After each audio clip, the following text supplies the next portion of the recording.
लगा के पढ़ाई कर रहे होंगे। आज हम आपके लिए लेके आए हैं समास प्रकरण भाग 2। समास प्रकरण भाग 2 समझ गए? तो देखिए, कल हमने आपको समास की परिभाषा बताया था, समास की उत्पत्ति बताया था और समास के भेद बता दिया था कि कितने भेद होते हैं।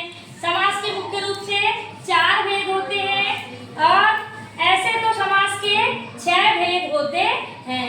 तो देखिए, समास के भेद हम पढ़ेंगे। पहला, अव्ययी भाव समास। अव्ययी भाव समास।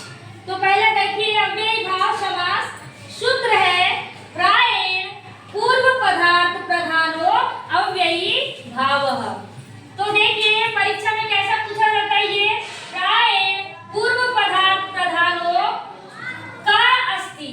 तो आपको लिखना है अव्ययी भाव समासः। क्या लिखेंगे? अव्ययी भाव समासः। देखिए, इसका पहला पद क्या होता है? अव्यय, और दूसरा होता है संज्ञावाचक। तो अव्यय तो जानते हैं आप, उपसर्ग, क्रिया विशेषण, समुच्चय बोधक, मनोविकार सूचक, ये क्या है? अव्यय है। तो पहला पद इसमें क्या होता है? अव्यय होता है और दूसरा पद संज्ञावाचक होता है। तो देखिए, कुछ हम उदाहरण समझाएंगे आपको। सामासिक पद और समास विग्रह। हमको क्या करना है? सामासिक पद लिखना है और समास विग्रह लिखना है, और जिससे हम समझेंगे कि समास का विग्रह कैसे किया जाता है, समास को पहचानते कैसे हैं। तो देखिए, पहला है यथा शक्ति। यथा शक्ति। तो यथा क्या है? अव्यय है। यथा क्या है? अव्यय है। शक्ति क्या है? संज्ञा है। और इसका समास विग्रह करेंगे हम।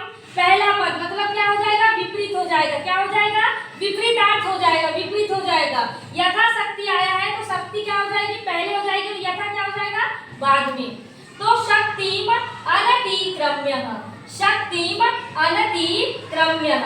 आप समझ चुके होंगे। आप अव्ययी भाव समास में देखना, अव्यय लगे होंगे तो आप समझ जाइएगा कि वो अव्ययी भाव समास है। प्रति क्या है? उपसर्ग है। प्रति क्या है? उपसर्ग है। प्रतिदिनम। तो दीनम दीनम प्रति। दीनम दीनम प्रति। शक्ति अनतिक्रम यानी शक्ति के अनुसार और हर दिन। उपगंगम। उप क्या है? उपसर्ग है। उप क्या है? उपसर्ग है। उपगंगम गंगाया समीपम। गंगाया समीपम, गंगा के पास। अनुरूपम। अनु क्या है? उपसर्ग है। तो रूपस्य योग्यम। समझ चुके होंगे आप अव्ययी भाव समास। हमने बताया कि जिसमें पहला पद क्या होता है? अव्यय होता है। तो ये अव्यय आपको दिख रहे हैं, है ना?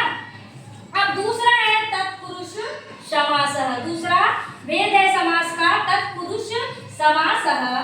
तो देखिए, तत्पुरुष समास का सूत्र है संस्कृत में प्रायेण उत्तर पद प्रधानस् तत्पुरुषः।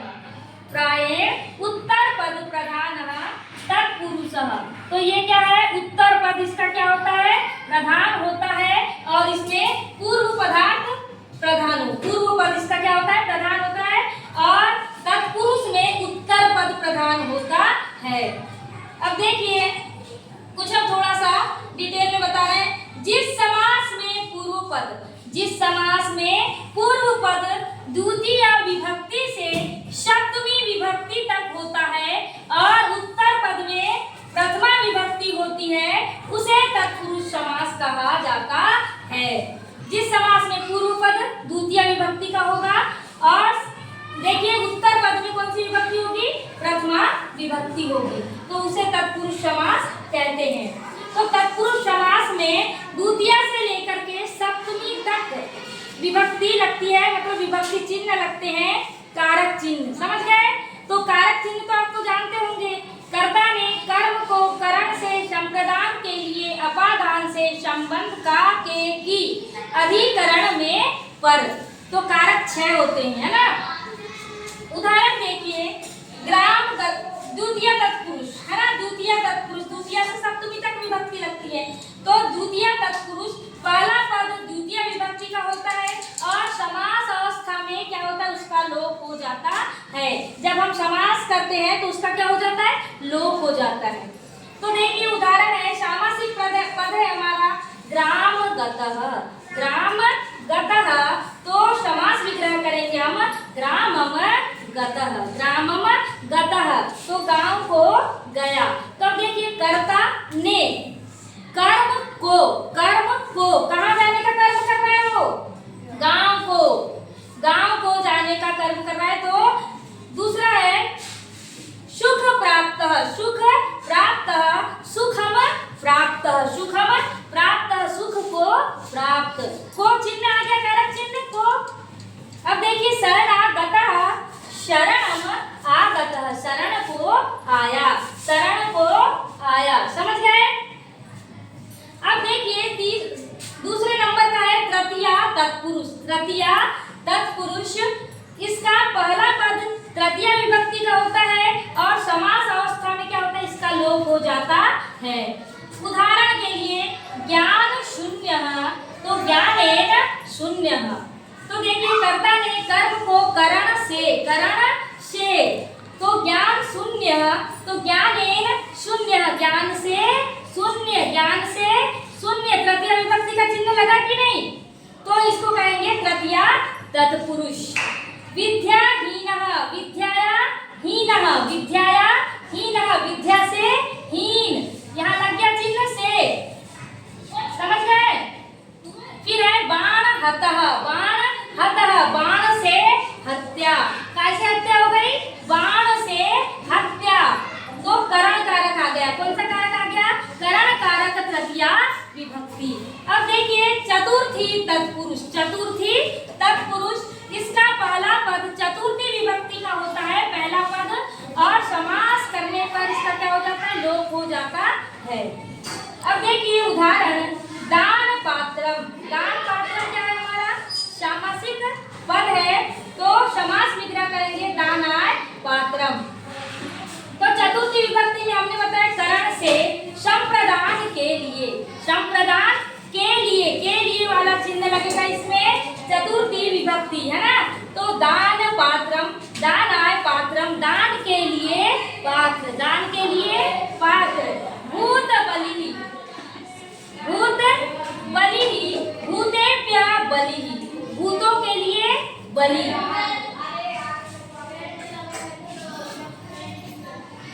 दीन दानम, दीनाय दानम, दीन के लिए दान। अब देखिए ये समझ आ चुका होगा चतुर्थी तत्पुरुष, है ना। कर्ता ने कर्म को करण से संप्रदान के लिए। अब देखिए पंचमी तत्पुरुष, कौन सा तत्पुरुष है ये? पंचमी तत्पुरुष। इसका भी पहला पद क्या होता है? पंचमी विभक्ति का होता है और समास अवस्था में इसका लोप हो जाता है। तो पंचमी तत्पुरुष रोग मुक्तः, समास विग्रह होगा रोगात मुक्तः। पथभ्रष्टः, तो देखिए रोग से मुक्त, तो अपादान कारक हो गया, अलग होने के अर्थ में। रोग से क्या हो गया? वो मुक्त हो गया, अलग हो गया कि नहीं? तो अपादान कारक का चिन्ह लगेगा पंचमी तत्पुरुष में, समझ गए? पंचमी तत्पुरुष में अपादान कारक का चिन्ह लगेगा।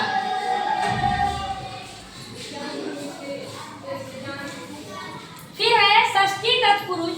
उदाहरण है राजपुत्रः, राज्ञः पुत्रः, राजा का पुत्र। षष्ठी तत्पुरुष।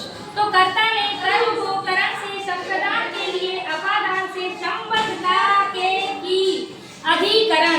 राजा का कौन हो गया? ये पुत्र। तो संबंध आ गया। किसका संबंध है? राजा से किसका संबंध है? उसके पुत्र का, राजा का पुत्र। नरपति, नराणाम पति, नरों के लिए, नहीं, नरों का पुत्र, नरों का पति। देवपति, देवानाम पति, है ना, देवों के पति।